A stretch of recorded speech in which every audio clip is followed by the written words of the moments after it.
कुछ लोगों के चौकियों में आते ही काम बन जाते हैं और कुछ लोगों के लेट काम बनते हैं। इसमें क्या फ़र्क होता है? क्योंकि जिसके अच्छे पुण्य प्रारब्ध उदय होते हैं, अच्छे कर्मों का फल हो, किसी दरबार या किसी चौकी पे उसको अंदर ईश्वर बैठा हुआ संकल्प कर लेता है कि वहाँ जाओ, वहाँ उनसे, वहाँ के संत जो बैठे हैं, गद्दी नशीन बैठे हैं, या इस अवतार की चौकियों में जो काल माया से परे हैं, शिव भक्ति, विष्णु भक्ति, आदिशक्ति भक्ति, गणेश भक्ति, सूर्य भक्ति।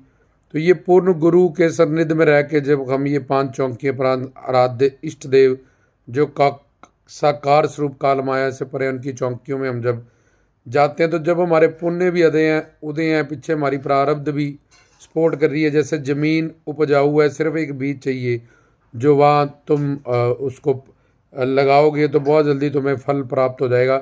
मौसम भी अनुकूल था, ज़मीन भी उपजाऊ थी, सिर्फ एक बीज चाहिए था।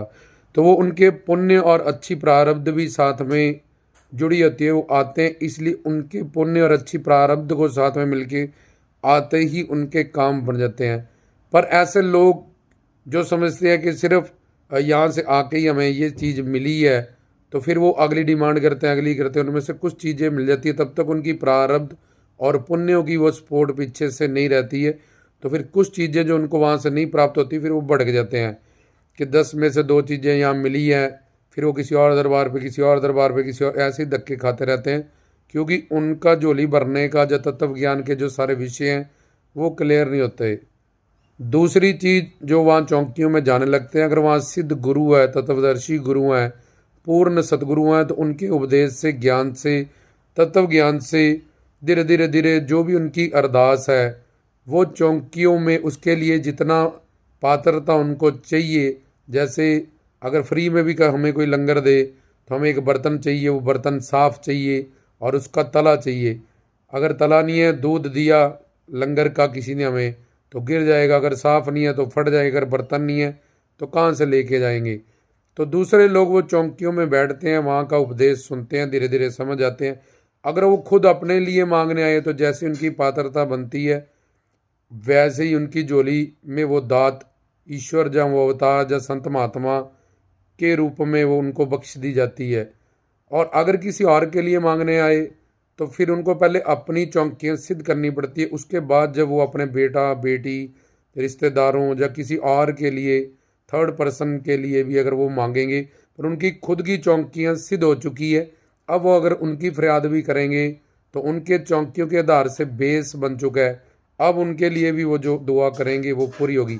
अब खुद के लिए मांगने आए तो जल्दी मिलेगा, किसी और के लिए, अपनी पत्नी के लिए, पति के लिए, बच्चों के लिए, रिश्तेदारों के लिए, तो पहले अपनी चौकियाँ सिद्ध होंगी, उसके बाद फिर उन पर कृपा जाएगी। जैसे जड़ में पानी लगे तो पत्तों को, टहनियों को, फल को ऑटोमेटिकली पहुंच जाता है।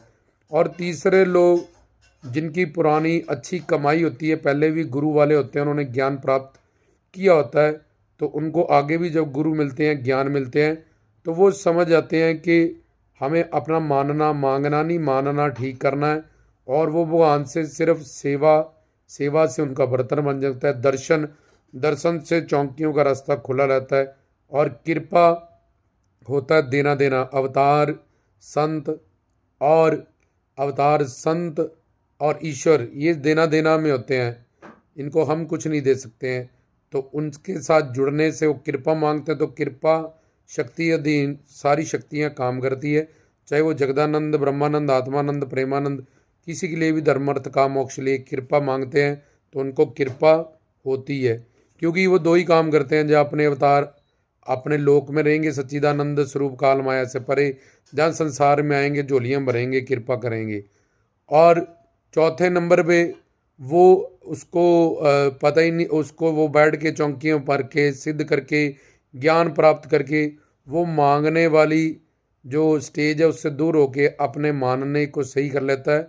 तो सिर्फ प्रेम, सेवा, दर्शन और कृपा ही मांगता है। तो ये चार चीज़ें मांगने से ऑटोमेटिकली जो चाहिए होता है वो मिल जाता है। तो इसलिए जो पहला है वो दर दर भटकता है, क्योंकि वो ये नहीं समझ पाता कि मेरे खुद के पुण्य और अच्छी प्रारब्ध भी साथ में जुड़ी थी, और अगली बार उसको नहीं मिलता, फिर वो अगले दर, अगले दर, अगले दर जाता रहता है। दूसरा वाला बैठ के चौंकियों को सिद्ध कर लेता है, फिर वो अपनी पात्रता को बना लेता है, उसको वो फल मिल जाता है। तीसरा वाला जो किसी और के लिए मांगने आया होता है, वो भी पहले अपनी चौंकियों को सिद्ध कर लेता है, फिर उसके लिए दुआ करता है। पहले अपनी चौंकियाँ सिद्ध होंगी, फिर उसके लिए वो भरेगा, तब उस पर कृपा होगी। और चौथा वाला सिर्फ प्रेम और सेवा और कृपा ही मांगता है, तो प्रेम के वश में भगवान होता है, भावग्राही है भगवान, तो उसको सब कुछ ऑटोमेटिकली ही मिल जाता है, जो ये चार चीज़ें ही मांगता है। इस तरह से किसी की झोली जल्दी भरती है, किसी की थोड़ी लेट भरती है, किसी का और थोड़ा टाइम लग जाता है। जिसका अंतःकरण जितना गंदा होगा और जिसके जितने दुष्कर्म या पाप, जितनी मात्रा के पाप किए हैं या महापाप किया है या नाम अपराध किया है, उसी के हिसाब से धीरे धीरे, जैसे शीशा गंदा है धीरे धीरे साफ होता है। कहीं धरती को खोदते हैं तो जल्दी पानी मिलता है, कहीं लेट पानी मिलता है।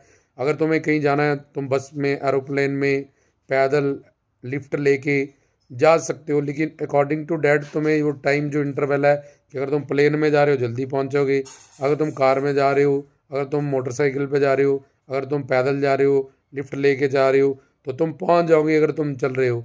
तो इसी तरह से अगर डस्टिंग का कपड़ा है जल्दी साफ़ हो जाएगा, झाड़ू पोछे वाला और टाइम लगेगा, और मूत पलीत वाला और टाइम लगेगा, और गंदा और टाइम लगेगा, लेकिन धीरे धीरे वो पवित्र पावन चीज़ों में कलयुग में कीर्तन प्रधान अगर चौंकियों में सत्संग में वो जाता रहेगा, और इस पापी मन और गंदे अंतःकरण का सत्संग, संग मतलब जुड़ाव, अगर अवतारों, संतों और ईश्वर के नाम गुण रूप लीला धाम से करेगा, तो धीरे धीरे धीरे पवित्र पावन हो जाएगा और उसकी झोली भर जाएगी। इसलिए किसी की झोली जल्दी भरती है, किसी की थोड़ी लेट, किसी की उससे थोड़ी लेट, लेकिन सबकी झोली एक दिन भरती है। वो सांझे दरबार की जय।